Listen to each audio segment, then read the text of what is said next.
Cette connaissance qui n'est pas un savoir technique traditionnel, mais plutôt l'expérience du ciel, semblable à l'idée originelle de la gnose, tout le monde y a droit. Le cours n'est pas un néo-gnosticisme, il est unique.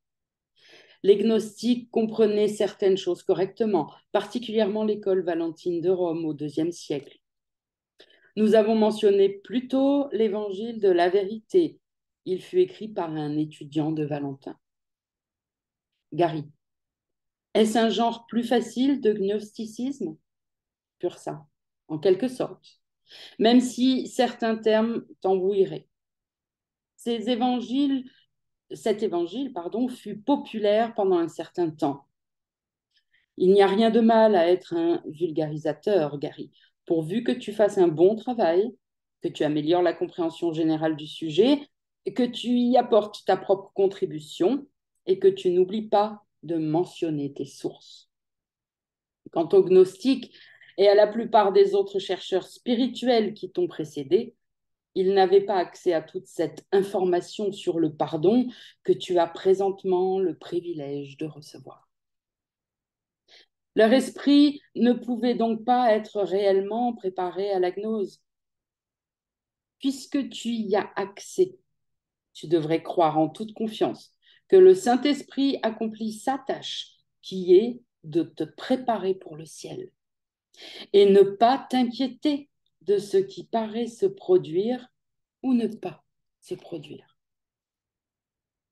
Les gens sembleront peut-être ne pas accepter ton pardon, mais c'est sans importance. Le Saint-Esprit le gardera dans leur esprit jusqu'à ce qu'ils soient prêts à l'accepter. Il n'est même pas important que la personne soit toujours vivante, dans un corps ou non. Le Saint-Esprit comblera le fossé semblant exister entre les différents aspects de ton esprit et te réunifiera. Car comme le dit le cours à ton sujet et au sujet de ton pardonné, le Saint-Esprit est dans vos deux esprits.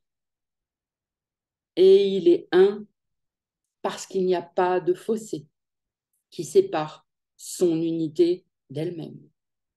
Le fossé entre vos corps n'importe pas, car ce qui est joint en lui est toujours un. Gary. Super. Si j'ai fidèlement transcrit vos paroles dans mes notes, voici les principales composantes du pardon. 2 points. Je me souviens que je rêve. Je pardonne à mes images projetées et je me pardonne en même temps de les avoir rêvées. Et je fais confiance au Saint-Esprit et choisis sa force. Mon rêve, où la séparation d'avec Dieu est réelle, constitue la source du problème et la solution réside dans le pardon du Saint-Esprit. Pur ça. Excellent. Cette vue d'ensemble peut accompagner la formule du pardon du cours qui dit, 2 points, A, que la cause doit être identifiée, B, puis lâchée et C, être remplacée. C'est là le moyen de se souvenir de Dieu. Le cours dit également que les 2 premiers pas dans cette démarche requièrent ta coopération, mais pas le dernier. Autrement dit, le rôle du Saint-Esprit ne relève pas de ta responsabilité. C'est pourquoi je dis que tu dois lui faire confiance. Cependant, te voir en pensée, choisir sa force t'aidera, parce que tu es finalement exactement le même que lui et le Christ. Il n'y a aucune séparation dans la Sainte Trinité. Ce n'était là qu'un artifice théologique pour aider les gens à comprendre certaines notions chrétiennes. Dans le pardon véritable, tu deviens conscient que tu es le même que J et le Saint-Esprit, que tu ne fais qu'un avec Dieu et le Christ. Le ciel ne reconnaîtra pas les différences car il n'y en a aucune. Il y a cependant un sommet extatique perpétuel qui éclipsera tout ce dont tu peux faire l'expérience ici et qui transcende toute description. Il consiste en une unité et une joie partagée que tu peux entrevoir même en cette vie-ci. Arten et moi t'en parlerons davantage la prochaine fois. Par la suite, nos visites seront parfois brèves et elles auront pour but de t'aider à considérer divers sujets, diverses situations à la lumière du système de pensée du cours. Pendant les quelques prochaines années, nous t'aiderons à perfectionner ta pratique du pardon dans tous les aspects de ta vie, mais c'est toi qui accompliras la plus grande partie du travail. Un jour, tu t'éveilleras du rêve. Gary, quand donc? Quand? Pursa. Disons seulement que ce sera beaucoup plus tôt que ce que ça ne l'aurait été si tu n'avais pas été préparé à accepter le cours. Son système de pensée finira par devenir pour toi une seconde nature. Et alors, tu pourras l'appliquer avec de moins en moins d'efforts. Parfois, il n'y aura aucune pensée. Ce ne sera qu'un état d'être. Le pardon est un état d'être. D'autres fois, tu devras penser aux idées du cours, ce qui renforcera ton attitude de pardon. Il te faudra l'illusion du temps et beaucoup de pratique pour en arriver au point où le système de pensée du Saint-Esprit se confondra tout simplement avec ta façon d'être et finalement avec ce que tu es. Mais cela viendra et tu connaîtras alors le cours aussi viscéralement qu'intellectuellement. Ce sera une expérience merveilleuse. Gary, ce sera comme le concept zen de la connaissance d'une vérité inarticulée. Pur ça. Pas mal, l'ami. Il s'agit de faire l'expérience de ce que tu es réellement, non de ce que tu pensais être. Je vais te donner bientôt un exemple très utile d'un processus de pensée du pardon. Faisant une partie intégrante de ta pensée avec les composantes majeures du pardon, tout le système de pensée du cours, comme nous te l'avons expliqué, ainsi que tout ce que tu étudies et toutes les citations que je t'ai fournies. Cela devrait te tenir occupé pendant quelques mois.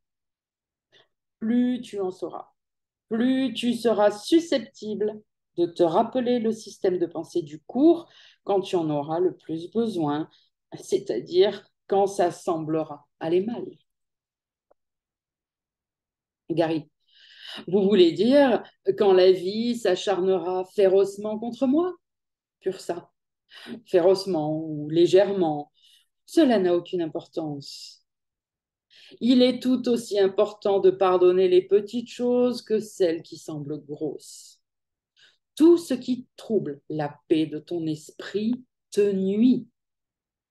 Et ce ne peut être la paix de Dieu. Tu dois vouloir tout pardonner équitablement. C'est pourquoi le cours dit que les miracles sont tous les mêmes. Tu finiras par voir que les choses qui ne sont pas importantes pour toi sont égales à celles qui le sont. Gary, comme d'aller vivre à Hawaï? Note, deux points. Depuis mon adolescence, j'ai vu plusieurs films et émissions de télévision tournées à Hawaï et j'avais souvent rêvé d'aller vivre là-bas un jour. Je ne m'y étais rendue qu'une seule fois en touriste et ça avait été l'un des moments les plus heureux de ma vie. Je n'avais pas été déçue par ce que j'y avais vu et cette visite avait accru mon désir de trouver les moyens pour vivre là-bas sans difficulté financière. Car la vie est chère à Hawaï. Il faut du fric pour danser le hula hula. Et je savais que beaucoup de gens qui y avaient déménagé avaient dû revenir après moins de 2 ans pour des raisons financières. J'étais néanmoins plus déterminée que jamais à aller y vivre, mais je voulais d'abord créer les conditions qui me le permettraient. C'était mon plus cher désir. Fin de la note. On reprend notre dialogue. Pur ça. Oui, comme nous l'avons souligné, le pardon ne t'oblige pas à renoncer à quoi que ce soit au niveau de la forme.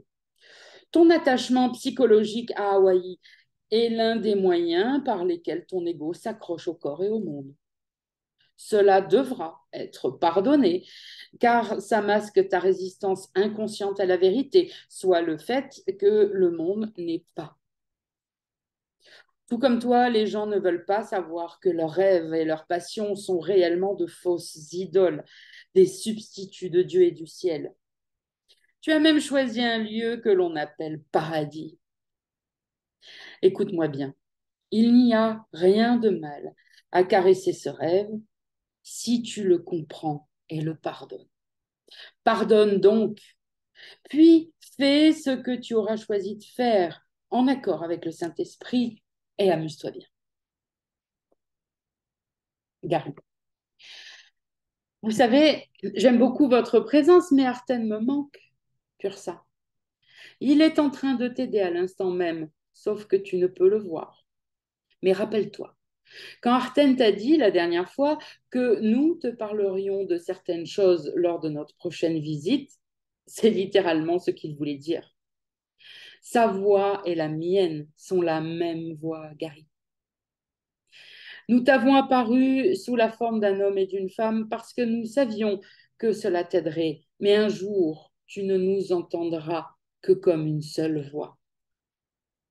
Nous ne sommes qu'un, de point, la voix du Saint-Esprit.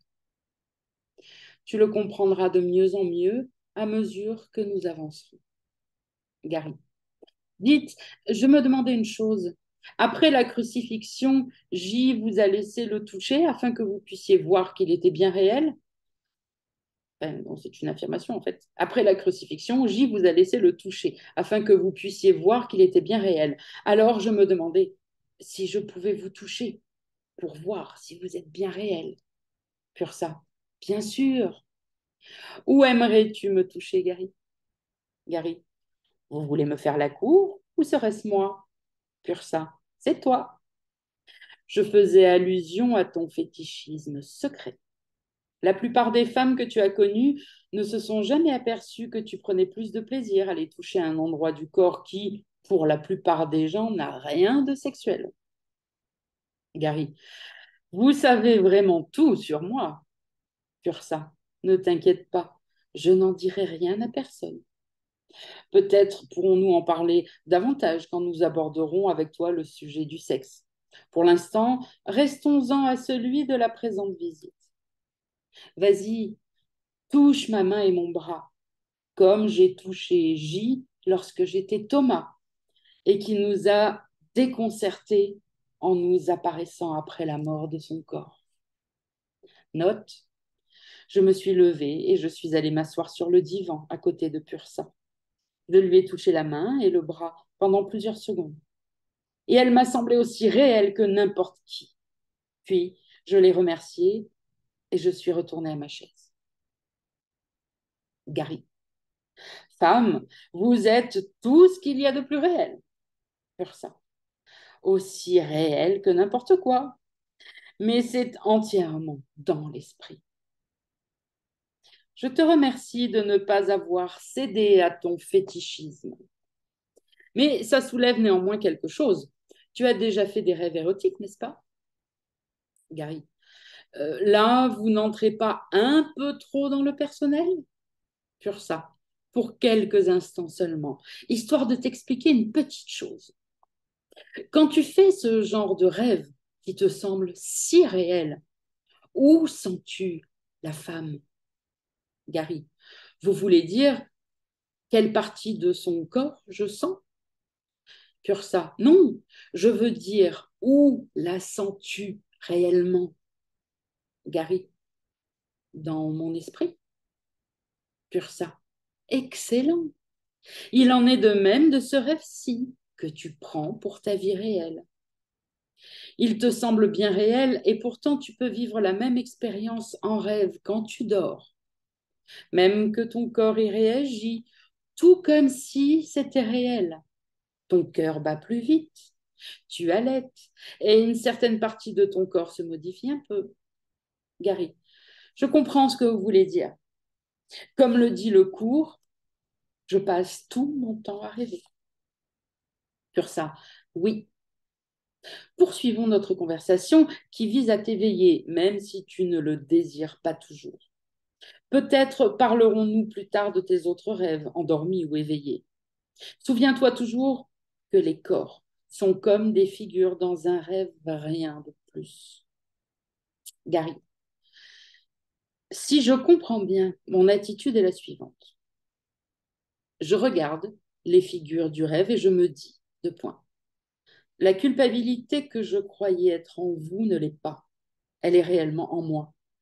Parce que nous ne faisons tous qu'un et que vous n'êtes que des figures que j'ai créées pour mon rêve. Je peux me pardonner en vous pardonnant. Et seulement en vous pardonnant, car vous symbolisez ce qui se trouve dans mon esprit inconscient. Si vous êtes coupable, alors je suis coupable. Mais si vous êtes innocent, alors je suis innocent. Ensuite, par le pardon véritable, c'est-à-dire celui qui nous pardonne tous les deux ce que nous n'avons pas réellement fait, mon esprit commence à savoir qu'il est vraiment innocent. Par cette pratique, le conflit diminue progressivement. Il importe peu que je semble pardonner les mêmes images encore et encore, car même si elles paraissent être les mêmes, c'est toujours en réalité la culpabilité qui est pardonnée et libérée. Alors que la paix revient, les lois de l'esprit veulent que la direction de mon esprit soit déterminée par le système de pensée qu'il suit, du verbe suivre. Évidemment, il n'y a réellement que deux systèmes de pensée, même s'il peut sembler y en avoir beaucoup. Si j'accomplis mon devoir de pardon, c'est-à-dire si je pardonne quotidiennement tout ce qui m'embête vraiment ou même ce qui me contrarie juste un peu, j'irai alors sûrement vers le ciel avec le Saint-Esprit. Je m'efforce de libérer mes images afin qu'elles puissent y aller aussi. Mais le Saint-Esprit se chargera lui-même de cette tâche. Pur ça. Tu apprends vite, cher étudiant. Évidemment, tu es déjà au ciel en réalité, mais tu ne le sais pas.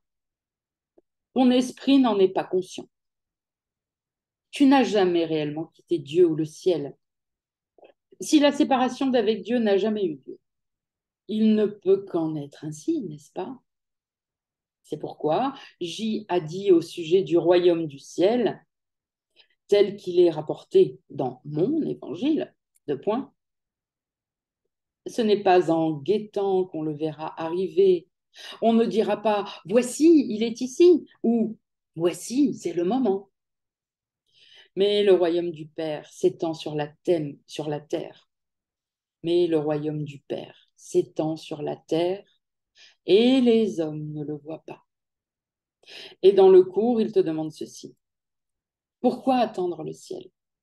Ceux qui cherchent la lumière se couvrent simplement les yeux. La lumière est en eux maintenant. Tu as du travail à effectuer avec le Saint-Esprit pour dessiller tes yeux et mettre ton esprit dans l'état où tu pourras t'éveiller du rêve et devenir conscient de ce que tu es réellement et du lieu où tu te trouves maintenant.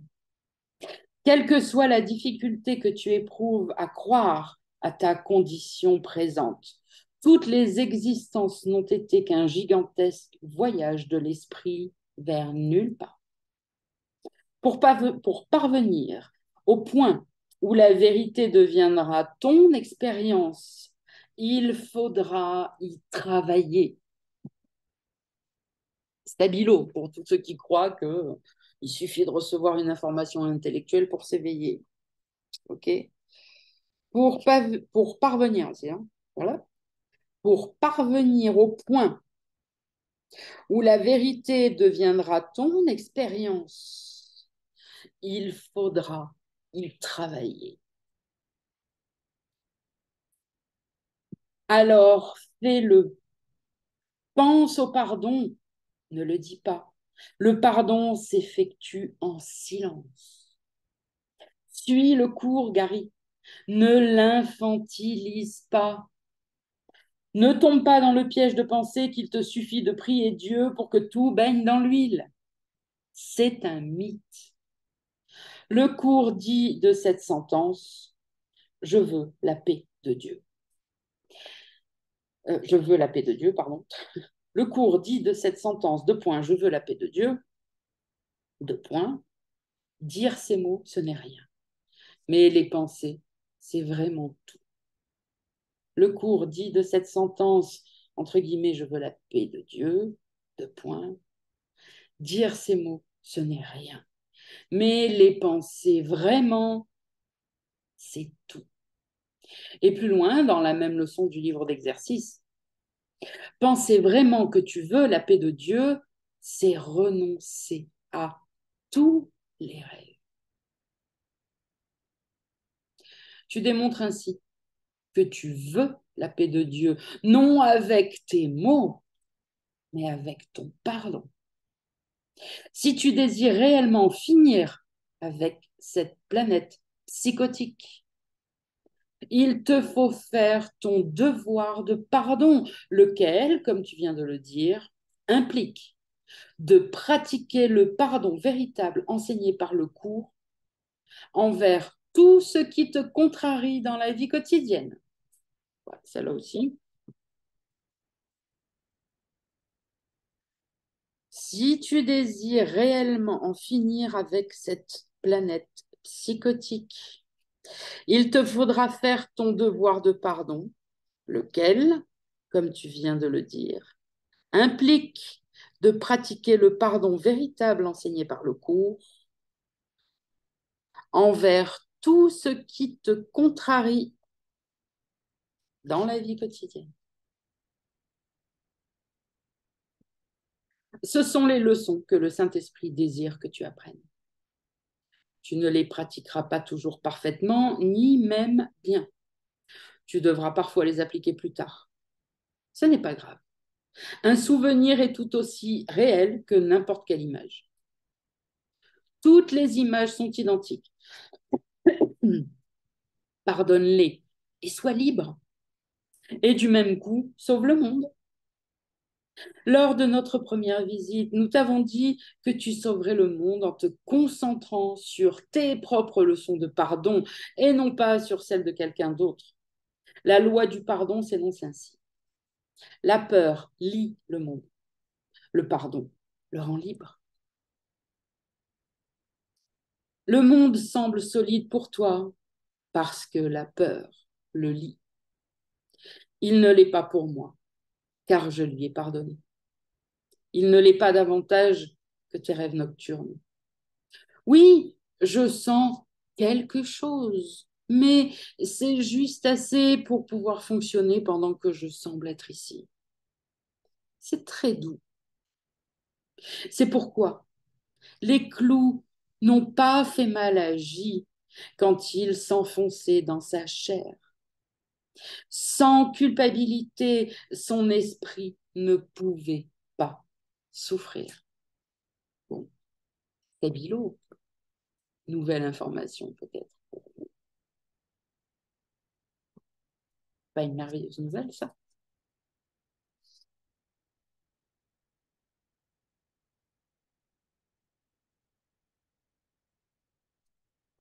Alors, qu'est-ce qu'on stabilo? Bon, depuis le début. Allez, le monde semble solide pour toi parce que la peur le lie. Il ne l'est pas pour moi, car je lui ai pardonné.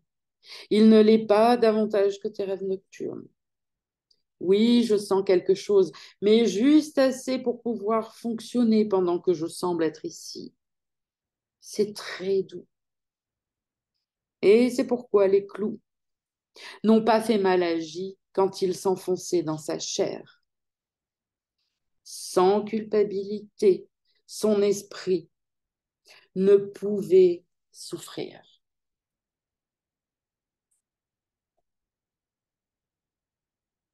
Et un jour, tu atteindras l'état où l'on ne peut pas souffrir. C'est la destinée que te réservera le Saint-Esprit lorsque tu auras pardonné les fantaisies épisodiques de ton ego accro au corps. Le monde a interprété le message de la crucifixion comme un message de sacrifice, mais ce n'était pas là l'intention de J. Je ne l'ai compris qu'après qu'il nous fut apparu et nous eut déclaré que sa leçon résidait dans la résurrection plutôt que la crucifixion. Il nous a dit qu'il n'y avait pas de mort et que le corps n'était rien.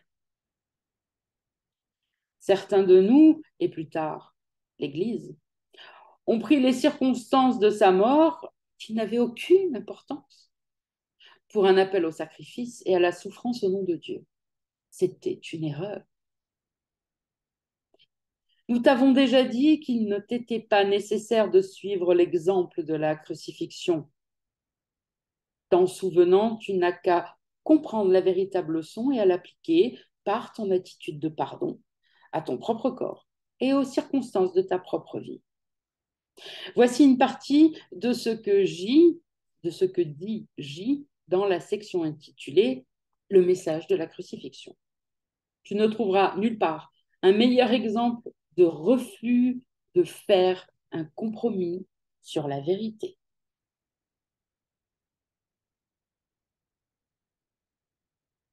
En définitive, il ne peut y avoir d'assaut que sur le corps. Il n'y a guère de doute qu'un corps peut en assaillir un autre et peut même le détruire. Or, si la destruction elle-même est impossible, tout ce qui est destructible ne peut pas être réel. Par conséquent, sa destruction ne justifie pas la colère, ni la tristesse, ni aucune émotion, en fin de compte. Dans la mesure où tu crois qu'elle le fait, tu acceptes de fausses prémices et tu les enseignes à autrui. Le message que la crucifixion était censée enseigner, c'est qu'il n'est pas nécessaire de percevoir une quelconque forme d'assaut dans la persécution, parce que tu ne peux pas être persécuté. Pas la peine d'en faire une histoire, de le percevoir. Si tu réponds par la colère, tu dois t'assimiler au destructible et donc tu te regardes toi-même d'une manière insane. Et dans la même section, il poursuit ainsi. Le message de la crucifixion est parfaitement clair, 2 points. N'enseigne que l'amour, car c'est ce que tu es. Si tu interprètes la crucifixion de toute autre façon, tu l'utilises comme une arme d'assaut plutôt que comme l'appel à la paix qu'elle était censée être. Gary. Jésus, pur ça. Non, j'étais Thomas. Gary. Je sais, j'avais lu cette section sur la crucifixion, mais elle ne m'avait sans doute pas frappée. Il faudra que je réfléchisse à tout cela. Et oui, il faut réfléchir à ce qu'on lit pour le faire sien, pour le laisser descendre, pour le comprendre. Donc, il faudra que je réfléchisse à tout cela, ou bien je devrais abandonner, ou bien je devrais m'élever d'un cran. Je n'imite pas réellement J. Pur ça. Ta détermination est admirable, mon frère. Souviens-toi que J a besoin d'enseignants, non de martyrs. Quand j'étais Thomas, je n'ai pas cherché ma mort consciemment et je n'ai pas eu beaucoup de temps non plus pour y réfléchir lorsque j'ai été tué en Inde. Gary, votre vieille Alma martyr, pur ça, charmant. Sache que tu ne dois pas être malheureux si tu n'atteins pas tout de suite les normes de J. C'est un idéal. Cela demande beaucoup de pratique.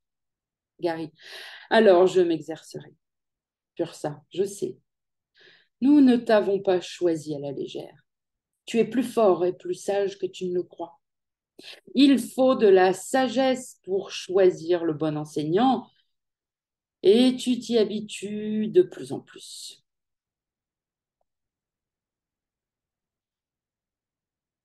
Ne te vends pas à découvert pour utiliser ton langage d'investisseur. Fais tout simplement ton devoir.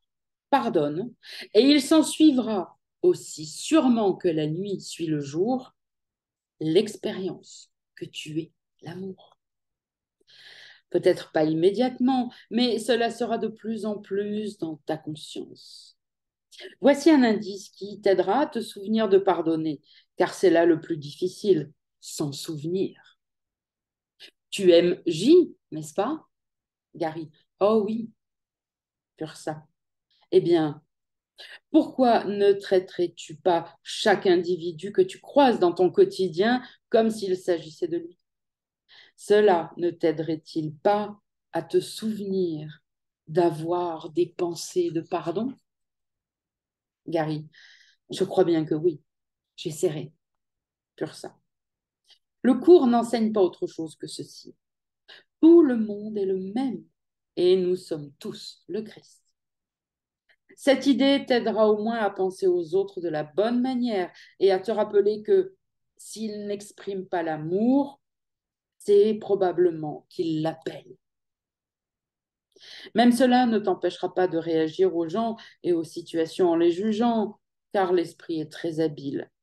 Sauf dans le cas d'un peu doux ou une situation en développement te contrarie, la plupart des choses qui te dérangent se produisent soudainement. L'ego aime les surprises désagréables, car c'est ce que fut la séparation. Voici un indice qui te sera utile lorsque surviendra ton prochain réveil brutal. Toute contrariété, du plus léger agacement à la colère noire, est un signe avertisseur qui te prévient que ta culpabilité cachée s'élève des profondeurs de ton esprit inconscient et remonte à la surface. L'ego tente de te faire voir la culpabilité comme étant à l'extérieur de toi en projetant la raison sur une image illusoire.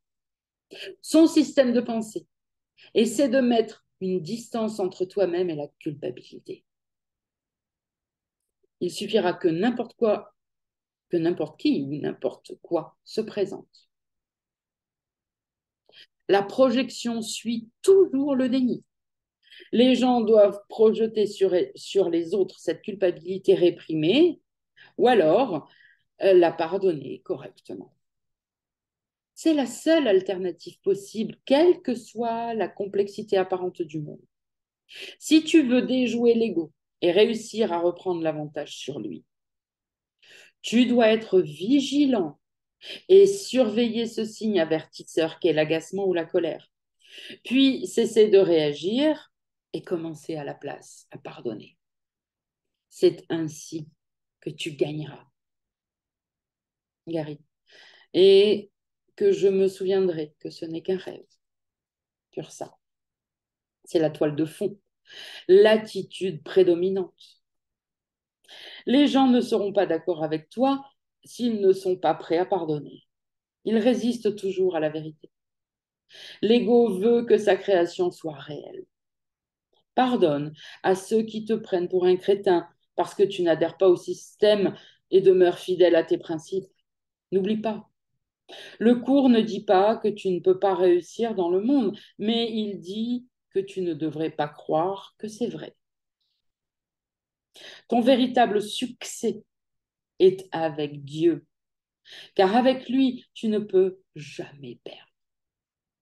Par contre, si tu restes assez longtemps sur cette planète psychotique, tu finiras nécessairement par perdre. Heureusement pour toi, le cours te fait découvrir que ce n'était qu'un rêve. L'univers lui-même et tout ce qu'il contient, y compris toutes les idoles que tu convoites, fut projeté par toi d'un autre niveau. Tout aussi sûrement que tu t'engages dans la projection à ce niveau-ci. Comme t'en informe J, le point, tu choisis tes rêves, car ils sont ce que tu souhaites. perçu comme si cela t'avait été donné. Tes idoles font ce que tu voudrais qu'elles fassent et elles ont le pouvoir que tu leur attribues.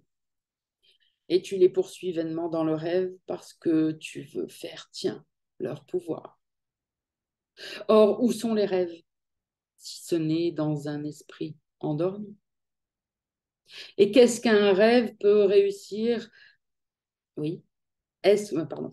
Et est-ce qu'un rêve peut réussir à rendre réelle l'image qu'il projette à l'extérieur de lui? Gagne du temps, mon frère. Apprends à quoi sert le temps. Le but du temps, et c'est son seul but, est de permettre de pardonner. C'est la seule réponse viable à la vie. Agis donc en conséquence, cher enfant de Dieu. Gary. Donc, pourvu que je me souvienne de pardonner, je peux continuer à conduire mes affaires, tout en travaillant à renverser la pensée du monde. Je ne dois pas négliger ma vie personnelle, ni ce que je désire accomplir. Sachant que ces buts sont des idoles ou des substituts de Dieu projetés dans un scénario onirique, je peux les pardonner du même coup. Pur ça. Tu as compris? Tu auras des préoccupations matérielles tant que tu sembleras être ici. L'argent ne fait pas le bonheur, mais il te permet d'acheter de la nourriture, un gîte, des vêtements, des moyens de communication et une foule d'autres choses qui ne sont pas mauvaises en soi. Il n'y a rien de mal à connaître de bons succès en affaires, mais pourquoi rendre cela réel, particulièrement maintenant que tu sais ce qui se passe? C'est amusant de savoir la vérité. Tu n'as pas à tout prendre sérieusement. Pourquoi envier ceux qui ne savent pas la vérité? Le président des États-Unis pense qu'il est réellement le président des États-Unis. Tant qu'il, ou peut-être un jour, elle, croira à ce rêve, eh bien, ce rêve aura le pouvoir de le blesser. Gary, vous m'avez promis des exemples d'application du cours, d'application du pardon.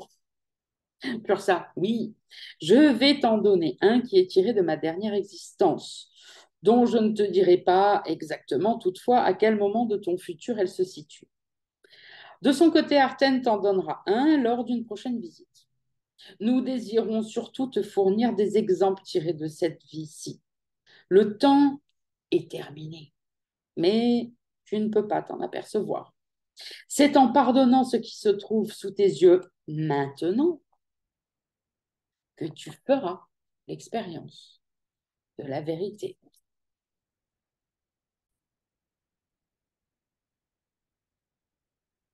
Tu dois bien comprendre ceci. Deux points.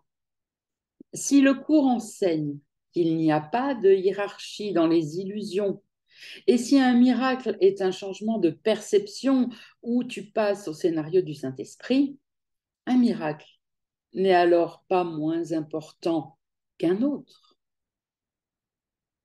Dans ce que tu appellerais ma dernière vie, parce que c'est dans celle-là que j'ai connu l'illumination, j'ai appris qu'il est tout aussi important de pardonner un rhume ou une insulte subtile qu'une agression ou la mort d'un être cher. Si tu crois y voir de l'insensibilité, tu te trompes. J'ai eu mal quand mes parents sont morts et aussi quand mon mari est décédé. Pourtant, ce qui est perçu comme une tragédie peut être pardonné facilement si tu veux bien reconnaître que la séparation d'avec Dieu n'a jamais eu lieu. C'est seulement un rêve et personne n'est coupable, pas même toi. Dans cette vie-là, j'étais une citoyenne américaine. Les miracles n'ont pas de frontières et le lieu d'origine d'un individu importe peu. Je le mentionne uniquement parce que mes parents avaient immigré de l'Asie du Sud, ce qui explique pourquoi je porte ce nom. J'enseignais dans une grande université et je m'y plaisais énormément. Je n'avais pas beaucoup d'amis car j'étais d'une nature plutôt tranquille, mais j'excellais dans ma tâche. J'aimais aussi un cours en miracle. Et j'étais reconnaissante à J d'avoir donné cet ouvrage conçu pour aider les gens de bonne intelligence à atteindre l'illumination dans un monde où des idées de toute nature, y compris des idées spirituelles, sont destinées aux masses en général. Ce n'est pas une critique.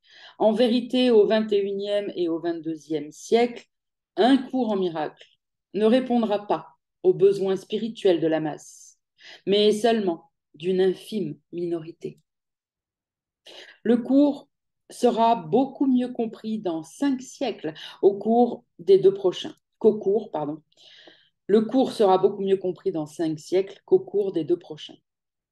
Bien sûr, le public reconnaîtra bien avant cela que c'est J qui y exprime la parole de Dieu. Mais de là à satisfaire les besoins spirituels et rituels du public, c'est une toute autre affaire.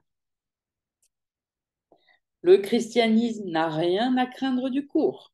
Toutes les grandes religions du monde existeront toujours dans 1000 ans. Dans ma dernière vie, j'ai pratiqué le cours pendant 41 ans, de l'âge de 43 ans jusqu'à ma transition, qui est survenue à 84 ans. Mon illumination ou résurrection n'est toutefois survenue que 11 ans avant que j'abandonne mon corps. Je ne saurais dire à quel point ces 11 années ont été merveilleuses. Le temps n'existait plus. Quel bonheur de vivre dans une telle réalité. Ce fut le résultat d'une pratique presque constante du pardon pendant plusieurs années consécutives. On dit que la vie est une suite ininterrompue d'incidents. Le cours devait également être une suite de leçons, sauf que l'on croit pardonner à chaque occasion. Encore une fois, on n'a pas essayé d'être aimant. Si l'on pardonne, l'amour se révèle alors naturellement, puisque c'est ce que l'on est. Gary, 41 ans, ça semble très long pour étudier le cours. Pur sang. Tu ne le vois pas comme il faut. J'aurais vécu ces 41 ans de toute façon. Comment aimerais-tu passer la seconde moitié de ta vie? En paix ou non? Gary, cela a du sens. Pur sang. À 50 ans, j'avais enseigné plus de 18 ans dans une prestigieuse université. Cette année-là, un de mes étudiants échoua. Ce jeune homme, qui était mentalement déséquilibré et qui craignait la réaction de sa famille à ses faibles notes, vint me voir à mon bureau et me demanda de les changer, sinon il m'accuserait d'avoir sollicité ses faveurs sexuelles en échange de meilleures notes. Il me dit que s'il échouait, il dirait à tout le monde qu'il avait refusé mes avances sexuelles et que je l'avais fait échouer pour cette raison. Même si je disposais de toutes les preuves nécessaires, soit ses copies d'examen pour justifier son échec, ce jeune homme malade, mais convaincant, mit ses menaces à exécution quand je refusais de hausser ses notes. Il n'a eu aucune difficulté à trouver un journaliste consentant qui désirait faire avancer sa carrière. L'article fut repris par d'autres médias. 2 autres étudiants qui avaient aussi de mauvaises notes, une jeune fille et un jeune homme, prétendirent alors la même chose. Certaines universités soignent beaucoup leur image publique et celle de leurs étudiants. Malgré mon innocence et mon titre de titulaire, on trouva un vide juridique qui permit de me congédier, ce qui ruina ma carrière. Je ne pouvais le croire. J'en fus atterrée pendant un bon moment. Toute la communauté universitaire semblait m'avoir abandonnée. La vérité n'importait guère. Des décennies d'études et de travail avaient été abolies. Bien que je n'eusse rien fait de répréhensible, j'étais une femme finie. Jamais je n'obtiendrai dans cette vie un autre emploi aussi prestigieux ni aussi lucratif. Heureusement, à force de persévérance, je finis par trouver un emploi satisfaisant et je pus ainsi terminer ma carrière avec le sentiment que j'y avais apporté une contribution valable. Inutile de dire que ce jeune homme et les autres m'avaient fourni l'une des plus importantes leçons de pardon de cette dernière existence. J'avais établi un mode de vie et il me l'avait enlevé. Gary, c'est vraiment dégueulasse. Comment réagir à cela? Pur sang. Même avec un feu lancinant, c'est-à-dire avec une série d'images progressives associées, on n'agit pas différemment.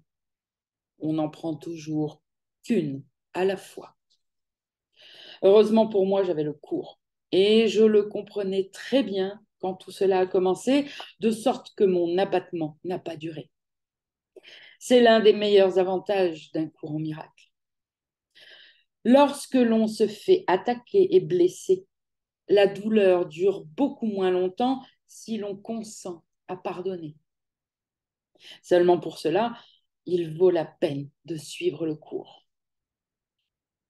Si tu sais que ce n'est qu'un rêve, tu sais alors au fond de toi que l'injustice n'existe pas réellement. Tu as tout créé de toutes pièces et obtenu ce que tu voulais pour une raison. Tu dois conserver ton individualité et projeter la culpabilité sur quelqu'un d'autre en même temps, comme c'est commode. Mais j'étais raisonnable. Quand je disais qu'il s'agissait d'un feu lancinant, je ne plaisantais pas. J'ai eu toute une série de contrariétés successives à pardonner et j'ai pu le faire. Tu vois, j'avais déjà acquis l'habitude de me rappeler que ce n'était qu'un rêve mis en scène pour moi par les figures qui l'habitaient. J'avais pratiqué durant 7 ans et j'avais la conviction que ces gens n'existaient pas réellement. Pas plus que leur abandon, ni les raisons de mon embarras, ni l'apparente injustice de toute l'histoire. Dès que je m'en souvins, il devait s'en suivre logiquement que ces gens n'étaient pas réellement coupables. S'ils n'existaient pas, où donc pouvait se trouver la culpabilité, sinon en moi? Mais si la séparation d'avec Dieu n'avait jamais eu lieu, alors je n'étais pas coupable moi non plus. Ce fut difficile, mais je réussis à pardonner à toute personne ou toute situation se trouvant dans mes pensées ou devant moi, tout en me pardonnant également. Désormais, au lieu de voir en l'autre personne un coupable, je voyais en nous deux des innocents. Comment les autres pouvaient-ils être coupables si tout cela n'était qu'un rêve que j'avais créé et qu'ils étaient des symboles de ce qui se trouvait dans mon esprit inconscient? Quand tu as vraiment saisi qu'il n'y a personne d'autre que le Christ, tu peux alors faire à l'autre personne le cadeau du pardon et de l'innocence. Comme l'enseigne le cours, c'est ainsi que tu te verras toi-même. Deux points. C'est en offrant ce don que vous le faites vôtre. Après avoir pardonné, je faisais confiance à J, qui, je le savais, était aussi le Saint-Esprit. Je me rappelais qu'il importait peu que je voie ou non les résultats. Si tu travailles avec J ou le Saint-Esprit et pratiques le pardon, tu obtiens toujours un résultat. Comme le dit le cours dans les 50 premiers principes du miracle, un miracle n'est jamais perdu. Il peut toucher de nombreuses personnes que tu n'as même pas rencontrées et produire des changements insoupçonnés dans des situations dont tu n'es même pas conscient. Gary, vous voulez dire comme ce que fait Artène en ce moment? Pur ça, oui. Non seulement le miracle affecte-t-il ta propre dimension du temps, mais il affecte aussi d'autres lieux et d'autres temps, y compris tes vies passées et futures. Gary, c'est excessivement chouette. Vous m'avez fourni les éléments de base, mais j'ai l'impression que ce n'est pas aussi simple que vous le laissez croire. Pur ça. Oh, c'est simple, Gary. Mais je n'ai jamais dit que c'était facile. En fait, j'ai dit que c'était difficile. Et le plus difficile, c'est de se rappeler de le faire lorsqu'on est dans le feu de l'action. Ça semblera parfois impossible, mais ça ne l'est pas. C'est faisable et ça en vaut amplement la peine. Dans l'exemple que je viens de te donner, le pardon s'est étalé sur plusieurs mois. Parfois, j'y pensais encore des années plus tard, et il me fallait alors en pardonner de nouveau des parties. Il en est ainsi pour les plus dures leçons de pardon de l'existence. Et pourtant, en même temps, on apprend qu'il est tout aussi important de pardonner les choses apparemment petites que l'on rencontre en chemin. On finit par comprendre qu'elles sont toutes réellement la même chose. Plus tu pratiqueras le pardon, plus tu y seras habile et plus cela te semblera facile. Le secret, c'est de le faire et de ne pas abandonner. Stabilo. Le secret, bon, enfin, on va tout stabiloter. Plus tu pratiqueras le pardon, plus tu y seras habile et plus ça te semblera facile. Le secret, c'est de le faire et de ne pas abandonner. Je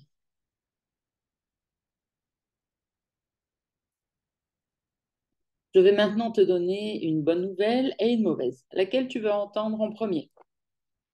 Gary, j'aime bien les bonnes nouvelles. Vous savez que je suis un homme positif. Sur ça, d'accord.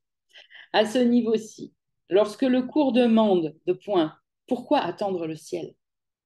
Cela signifie que tu peux faire l'expérience de la paix de Dieu maintenant, maintenant, et pas seulement une fois que l'illumination s'est produite. Le cours t'enseigne que t'unir au Saint-Esprit et utiliser ton esprit juste, c'est la contrepartie perceptuelle de la création du royaume. Tu n'as pas à attendre donc pour être heureux. Tu vivras plusieurs expériences de paix où tu choisiras l'instant saint. Il faut plusieurs expériences de cette nature pour produire l'ultime instant saint de l'illumination. Et voici maintenant la mauvaise nouvelle. Mais elle n'est quand même pas trop mauvaise. Si je te disais qu'il te faudra attendre un bon moment avant d'être illuminé, tu serais déçu, n'est-ce pas? Gary, énormément, pour ça. Je ne te dirai pas combien de temps exactement il te faudra, du moins pas aujourd'hui. Mais permets-moi de te poser une question très sérieuse. Quelle sera ton illumination dans un nombre X d'années si tu ne pratiques pas le pardon du Saint-Esprit? Gary, je vois où vous voulez en venir. S'il s'agit d'un choix entre une illumination précoce ou une illumination tardive, ce choix est évident à faire. Pur ça, très bien. Tu es un étudiant brillant et intemporel. Maintenant, lorsque nous t'avons dit que nous te rendrions visite pendant 9 ans, tu nous as demandé si tu étais dans la classe d'élan. Gary, oui, je m'en souviens. Pur ça. Et nous t'avons dit que non. Le cours est un processus. C'est ainsi pour chacun. À moins d'être un génie spirituel qui est pratiquement déjà illuminé, et il n'y en a qu'une vingtaine dans le monde entier. La mauvaise nouvelle, c'est que pour tous les autres, y compris toi, ce processus exigera du temps et du travail. C'est pourquoi nous avons insisté sur le fait qu'il s'agit d'une voie spirituelle qui dure toute la vie. Elle comporte plusieurs récompenses le long du chemin, dont certaines sont très belles et tout à fait imprévues, mais elles surviennent à l'intérieur d'un processus difficile. Dans le manuel pour enseignants, le cours mentionne une période troublante, 2 points. Et maintenant, il doit atteindre un état auquel il lui sera peut-être impossible de parvenir pendant très, très longtemps. Il doit apprendre à mettre de côté tout jugement et à demander seulement ce qu'il veut réellement, en toutes circonstances. Soit, j'ai envie de dire, la guérison, si vous vous demandez ce que c'est. quitter ce monde, rentrer à la maison. Ok. C'est seulement après cela que tu pourras atteindre la période de réalisation dont parle le cours, laquelle est le stade de la paix réelle. Gary, une question brève avant que j'oublie. Il y a quelque chose qui m'ennuie vraiment. Non seulement je juge les autres, mais les autres me jugent. Pur ça. Ah, tu vois bien, Gary, que le jugement qu'ils portent sur toi est en réalité ton propre jugement, vu comme étant à l'extérieur de toi. Ils ne sont même pas là, tu l'oublies toujours. Oui, il semble être là et le jugement semble être à l'extérieur de toi, mais ce n'est pas le cas. Quand tu pardonnes à l'autre, tu pardonnes en réalité ce qui se trouve dans ton propre esprit. Leur appel à l'amour est en fait le tien, Gary.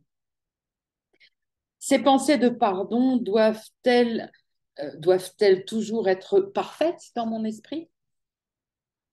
Alors, c'est quoi la réponse à votre avis? Pur ça. Mais non, Gary, je n'ai pas besoin d'avoir les mots parfaits dans mon esprit. Pur ça. Non, tu n'as pas besoin d'avoir parfaitement tous les détails. Une fois que tu auras réellement tout compris, ce qui est la raison pour laquelle nous nous attendons à ce que tu continues à approfondir tes études, cela t'habitera en permanence. Si ce genre de pensée en vient à dominer ton esprit, cela ne peut signifier qu'une chose. Alors le Saint-Esprit en a pris le contrôle. Ces indices visent à te faire gagner du temps et à te rendre aussi efficace que possible. En vérité, chaque fois que tu auras n'importe laquelle des pensées dont je t'ai parlé aujourd'hui, cela voudra dire que tu as choisi J ou le Saint-Esprit comme enseignant, ce qui est l'instant saint. Quand tu te souviendras de pardonner ainsi au sens quantique plutôt que newtonien, et que tu verras que tes frères et sœurs sont aussi innocents que toi, ce sera alors le miracle. Et plutôt que la relation particulière de l'ego, lorsque tu te joindras à tes frères et sœurs pour ne faire qu'un dans le Christ, ce sera alors la sainte relation. Si tu utilises le système de pensée du cours, tu ne peux pas échouer. Le Saint-Esprit connaît tes intentions sans que tu les exprimes clairement. Il faut toutefois que les pensées soient présentes dans ton esprit pour qu'elles y deviennent dominantes. Utilise les idées dont je t'ai parlé aujourd'hui et elles le deviendront. Voici donc pour résumer un exemple de processus de pensée de pardon. Souviens-toi que tu dois rester en alerte à cause des surprises éventuelles que pourrait te réserver l'ego. Il faut avoir l'esprit vif pour accomplir ce que demande le cours et n'être vigilant que pour Dieu et son royaume. Comme t'en informe le cours, les miracles viennent d'un état d'esprit miraculeux ou un état dans lequel l'esprit est prêt pour les miracles. Dans ce processus de pensée, les mots tu ou vous peuvent s'appliquer à toute personne, toute situation ou tout événement. Il est correct d'improviser tout en maintenant les idées de base. Aussi, veuillez bien noter que le Saint-Esprit se souviendra d'enlever la culpabilité inconsciente de votre esprit et d'effectuer sa guérison de l'univers lorsque tu pardonneras, que tu penses ou non à le lui demander. C'est là sa tâche et il l'accomplit bien. Tu dois te souvenir d'accomplir la tienne de tâche, sinon immédiatement, du moins plus tard. Si tu l'oublies complètement, tu peux alors être assuré que le scénario de l'ego finira par te fournir une occasion similaire qui conviendra tout aussi bien. Donc, le vrai pardon, un exemple de processus de pensée. Tu n'es pas réellement là.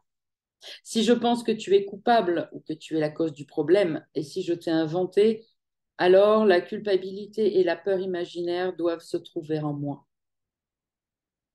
Depuis que la séparation d'avec Dieu n'a jamais eu lieu, depuis la prémisse que la séparation d'avec Dieu n'a jamais eu lieu, je nous pardonne à tous les deux ce que nous n'avons pas réellement fait.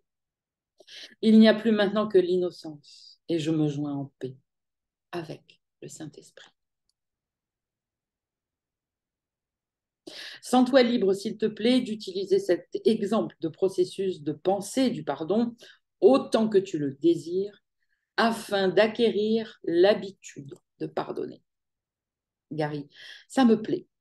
Je n'aurai qu'à me souvenir de penser ainsi quand la bataille fera rage. Pur ça. Du calme, Gary, la guerre est finie. Quand tu te souviens de la vérité, la guerre est finie. Je vais maintenant prendre congé, mais je sais que tu me pardonneras. En fait, J dit dans son cours qu'il sait que tu finiras par l'écouter et par pratiquer le vrai pardon. Ainsi, disparaîtront tous les vestiges de l'enfer, les péchés secrets et les haines cachées. Et toute la beauté qu'il dissimulait apparaît à nos yeux comme les jardins du ciel, pour nous élever bien au-dessus des routes épineuses sur lesquelles nous voyagions avant que le Christ n'apparaisse. Dans les semaines qui suivirent cette extraordinaire rencontre éducative avec Pursa, je remarquais ma réaction de plus en plus négative devant le comportement d'un membre de mon groupe d'études. Un type que je considérais comme un ami parlait très fort et très agressivement, dominant souvent les périodes de discussion de nos rencontres. Sa connaissance du cours était impressionnante.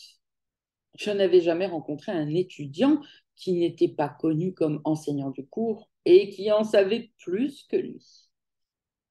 Le problème, c'est qu'il utilisait sa connaissance technique du cours pour se donner raison et donner tort aux autres. Il ne s'en servait pas pour pardonner. Le but, le but, le but. C'est là un piège employé par l'ego pour séduire les étudiants du cours. C'est comme si cet individu avait dit aux autres de point, regardez-moi, j'en sais plus que vous. Je suis sûrement illuminé. Cela me fit comprendre que l'important, ce n'est pas ce que l'on sait, mais ce qu'on en fait. Tu écoutes stabilo. Cela me fit comprendre que l'important, ce n'est pas ce que l'on sait, mais ce qu'on en fait. En effet, la seule connaissance de la méthode du pardon ne suffit pas à me faire rentrer chez moi si je ne l'applique pas. Et quel meilleur sujet que cet ami pour appliquer mes nouvelles connaissances, puisque son style d'enseignement caustique occupait tellement de temps lors de nos réunions. Ces déclarations tapageuses ne pouvaient être qu'un appel à l'amour. Et le plus sûr moyen de faire l'expérience de l'amour, c'était d'enlever par le pardon les obstacles qui empêchaient d'y accéder. Je considérais la possibilité que le cours et Pursa aient raison. En écoutant et en observant cet ami lors de nos réunions, j'essayais de me faire à l'idée qu'il n'était pas réellement là. Je ne faisais que rêver. Et il n'était qu'une figure que j'avais créée afin de l'identifier comme le problème qui causait mon manque de paix, lequel se traduisait cette fois par du mécontentement à son endroit. Dans le scénario de mon ego, c'est lui qui était coupable, pas moi. Mais maintenant, je pouvais changer d'esprit. Il importait peu que j'entre en contact avec la forme de ma propre culpabilité qu'il symbolisait pour moi. Tout ce qui comptait, c'était que je pardonne. Le Saint-Esprit s'occuperait des détails. Sans la séparation, ce type ne pouvait exister séparément de moi. Et si la séparation d'avec Dieu était une illusion, aucun de nous ne pouvait alors exister en tant qu'individu. Ce que je voyais n'était pas réellement là. Je pouvais maintenant percevoir l'innocence, c'est-à-dire avoir une vraie perception, en ayant envers lui l'attitude consistant à le considérer comme entièrement dépourvu de culpabilité. Je pouvais lui pardonner ce qui n'arrivait pas réellement. Dans cette perspective, mes propres fautes, dont je m'accusais secrètement, étaient également pardonnées. Je libérais mon frère dans la paix du Saint-Esprit et j'étais ainsi également libérée. Je savais que cet épisode ne constituait qu'une étape. Je rencontrerai sûrement en route de la résistance à pardonner à plusieurs autres personnes difficiles et à des circonstances désagréables. Pour le Saint-Esprit, les miracles étaient tous semblables, mais ils ne l'étaient vraiment pas pour l'ego. Je ne voulais pas toujours regarder mon ego dans les autres. Et une partie essentielle de l'apprentissage du cours fut de remarquer cette résistance. En fait, une partie importante du processus fut de me pardonner lorsque je ne pratiquais pas le cours très bien. Je ne pouvais pardonner à mon ego et donc le défaire sans l'avoir d'abord regardé. Et c'était dans le désir de ne pas pardonner qu'il se révélait le mieux. Et en m'en rendant compte, je compris que l'ego était apparemment là, mais aussi qu'il n'était pas moi. Bien sûr que j'avais de la résistance, mais j'avais aussi de la persistance. Parfois, il ne me fallait qu'une seconde, et parfois une minute, et parfois une demi-heure, et parfois même une journée entière. Mais chaque fois que je sentais poindre le jugement et que je condamnais mentalement quelque chose ou quelqu'un qui semblait se trouver à l'extérieur de moi, je pouvais toujours changer d'esprit, pardonner et me rappeler qui étaient réellement mes frères et sœurs. Il s'ensuivait alors naturellement que je me rappelais qui j'étais. C'est peut-être ainsi qu'une vie ordinaire peut devenir une grande vie, sans même que le monde le sache. Car lorsque je pratiquais le vrai pardon, ce que le monde pensait savoir m'importait peu.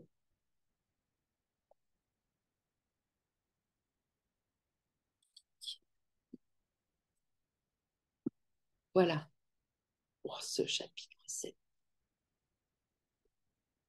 Je vous embrasse et je dis, et je vous dis à bientôt pour le chapitre 8.